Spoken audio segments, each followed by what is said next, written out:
इस वीडियो में दी हुई जानकारी इंटरनेट से ली गई है। हम इस वीडियो में किसी भी दवाई का प्रचार नहीं करते। नमस्ते दोस्तों, फार्मा सेवा पे आपका स्वागत है। आज हम बात करेंगे एक बहुत ही आधुनिक और एडवांस दवा के बारे में जिसका नाम है जैकेट टैबलेट। यह दवा मुख्य रूप से रूमेटॉइड आर्थराइटिस यानी जोड़ों के दर्द, सोराइटिक आर्थराइटिस और गंभीर अल्सरेटिव कोलाइटिस जैसी ऑटो इम्यून डिसीज को ठीक करने के लिए दिया जाता है। इस टैबलेट का इस्तेमाल विटिलिगो, एटोपिक डर्मेटाइटिस और एलोपेशिया एरेराटा के इलाज में भी डर्मेटोलॉजिकल डॉक्टर्स करते हैं। आज की इस वीडियो में हम आसान भाषा में समझेंगे कि इस टैबलेट में कौन से सॉल्ट्स होते हैं, ये शरीर में कैसे काम करती है और इसे लेने का सही तरीका क्या है। तो वीडियो को पूरा ज़रूर देखें। सबसे पहले जानते हैं कि ये टैबलेट आखिर क्या है। तो दोस्तों, ये एक टारगेटेड इम्यूनोमोड्यूलेटर दवा है। अगर इसकी कंपोजिशन की बात करें तो इसमें उपाडासिटिनिब नाम का सॉल्ट होता है जो अलग अलग स्ट्रेंथ्स में आते हैं, जैसे 15 mg, 30 mg या 45 mg। ये एक जैक इनिबिटर है, यानी जिसका मतलब है ये शरीर के उन खास एंजाइम्स को ब्लॉक करती है जो रोग प्रतिकारक क्षमता यानी इम्यून सिस्टम को ओवर एक्टिव करके शरीर में सूजन और दर्द पैदा करते हैं। ये कोई स्टेरॉइड दवा नहीं बल्कि एक मॉडर्न बायोलॉजिकल ट्रीटमेंट का हिस्सा है। ये कैसे काम करती है, अब बात करते हैं कि ये टैबलेट शरीर में जाकर काम कैसे करती है। हमारे शरीर की इम्यूनिटी जब गड़बड़ हो जाती है तो शरीर अपने खुद के टिश्यूज पर हमला करने लगती है, जिससे जोड़ों में गंभीर सूजन, दर्द, जकड़न या आंतों में ब्लीडिंग और छाले होने लगते हैं। इस टैबलेट में मौजूद उपाडासिटिनिब सीधे जैक1 एंजाइम को रोकता है।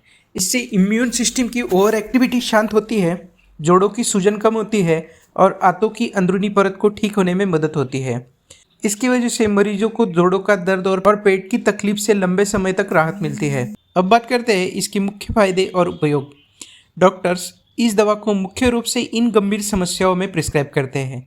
सबसे पहला है अल्सरेटिव कोलाइटिस यानी आंतों की गंभीर सूजन, पेट दर्द, बार बार दस्त और ब्लीडिंग को रोकने के लिए। दूसरा है रूमेटॉइड आर्थराइटिस, जोड़ों में सूजन, दर्द और सुबह की अकड़ को कम करने के लिए इस टैबलेट का इस्तेमाल होता है। तीसरा है एंकिलोजिंग स्पॉन्डिलाइटिस, मुख्य जोड़ों की जकड़न व सूजन को ठीक करने के लिए। चौथा है सोराइटिक आर्थराइटिस, जोड़ों के दर्द के साथ साथ त्वचा पर होने वाले चकत्तों और सूजन में राहत पाने के लिए भी इस टैबलेट का इस्तेमाल करते हैं। पांचवा है एटोपिक डर्मेटाइटिस, गंभीर एक्जिमा या त्वचा की जिद्दी एलर्जी के मामले में खासतौर पर यह उन मरीजों को दी जाती है जिन्हें पुरानी अन्य दवाइयों से फायदा नहीं मिल रहा होता है। यहाँ तक कि बच्चों में जुवेनाइल इडियोपैथिक आर्थराइटिस के लिए भी डॉक्टर इसकी सलाह देते हैं। ये बीमारी को आगे बढ़ने से रोकती है और ये एक बहुत ही असरदार दवा है, इसलिए इसके उपयोग और फायदों का दायरा काफ़ी बड़ा है। अब बात करते हैं इसे लेने का सही तरीका। इस दवा को लेने का तरीका बहुत महत्वपूर्ण है। टैबलेट को हमेशा डॉक्टर के बताए डोज के अनुसार ही ले। इसे पानी के साथ पूरा निगले, चबाए नहीं। इसे आप खाना खाने के बाद या खाली पेट दोनों तरह ले सकते हैं, लेकिन सबसे ज़रूरी बात यह है कि असर को बराबर रखने के लिए इसे रोजाना लगातार एक ही समय पर ले। कोर्स को अपनी मर्जी से बीच में अचानक बंद न करें, वरना लक्षण दोबारा लौट सकते हैं। डॉक्टर की सलाह के बिना इसमें कोई बदलाव न करें।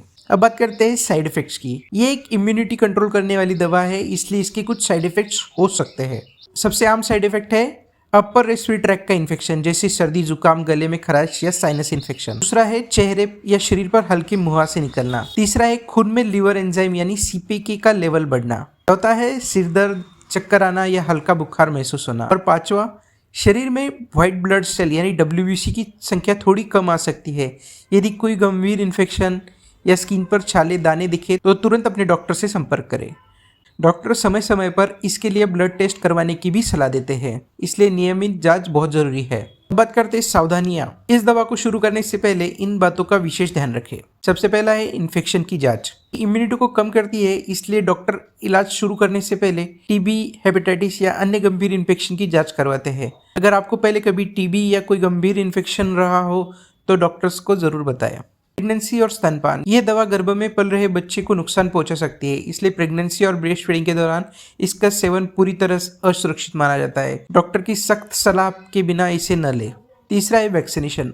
इस दवा को लेते समय किसी भी तरह के लाइव वैक्सीन लगवाने से बचना चाहिए। अन्य दवाइयाँ, अगर आप कोई एंटी फंगल, एंटीबायोटिक या ब्लड थिनर ले रहे हैं तो उसकी जानकारी अपने डॉक्टर को ज़रूर दें ताकि खतरनाक ड्रग इंटरेक्शन से बचा जा सके। किसी भी प्रकार की लापरवाही भारी पड़ सकती है। दोस्तों, ये थी इस टैबलेट की पूरी जानकारी। हमेशा याद रखें, ये एक बहुत ताकतवर और प्रिस्क्रिप्शन दवा है। इसे अपने मर्जी से कभी शुरू या बंद न करें। हमेशा अपने डॉक्टर या स्पेशलिस्ट की निगरानी में इसका इस्तेमाल करें। अगर आपका कोई सवाल है तो कमेंट बॉक्स में ज़रूर पूछें और ऐसी ही सही मेडिकल जानकारी के लिए हमारे चैनल फार्मा सेवा को सब्सक्राइब करना न भूलें।